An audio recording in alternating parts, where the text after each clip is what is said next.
Can you talk about how they're trying to weaponize DEI just like they are with the Biden administration? They are starting to use DEI as a slur.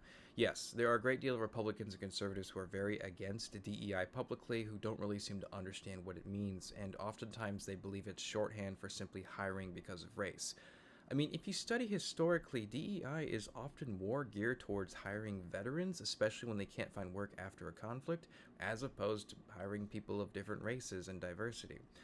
DEI largely started following the Civil War when it came to hiring veterans because they had trouble finding work. And it really started to be more about race and racial equality starting in the 1960s with John F. Kennedy. Right now, DEI is being used as a shorthand term to discredit someone's credentials, which is very common in racism. They'll attack your race, they'll attack your past, they'll attack your credentials, whatever it takes for them to not recognize you as an equal.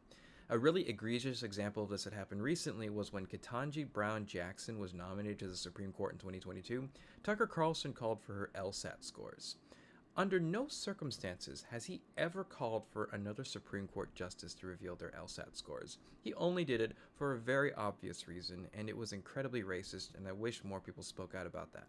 It's honestly quite pathetic because they will constantly say this over and over again despite not knowing what DEI actually means, not knowing what diversity, equity, and inclusion actually entails, just believing this idea that they've taught that it means lowering standards, and attempting to discredit people because it makes them feel insecure when people who do not look like them are succeeding. I've experienced this personally. I've had people attempt to discredit my work by claiming that I'm naturally smart because I'm Asian. I've seen lots of people, especially Hispanic, especially black women, attempt to have their work discredited by claiming that they either only got to where they were because they are physically attractive, only because they are naturally gifted at athletics or hard work, or some other thing that does try to take away from their work and their effort that happened on an individual level. It's the exact same thing that they were doing with CRT in 2020. Critical race theory is the idea of evaluating race and race relations with not just race but also other factors such as class and environment, which makes sense if you think about it.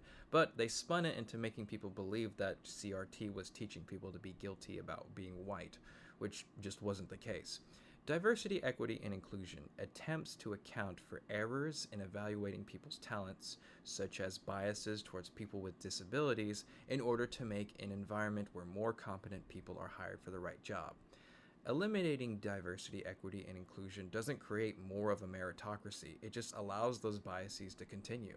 It's quite clear that when someone calls you a DEI hire, what they are trying to do is they are trying to find any reason to discredit you, because the idea of viewing you as an equal makes them feel uncomfortable and insecure.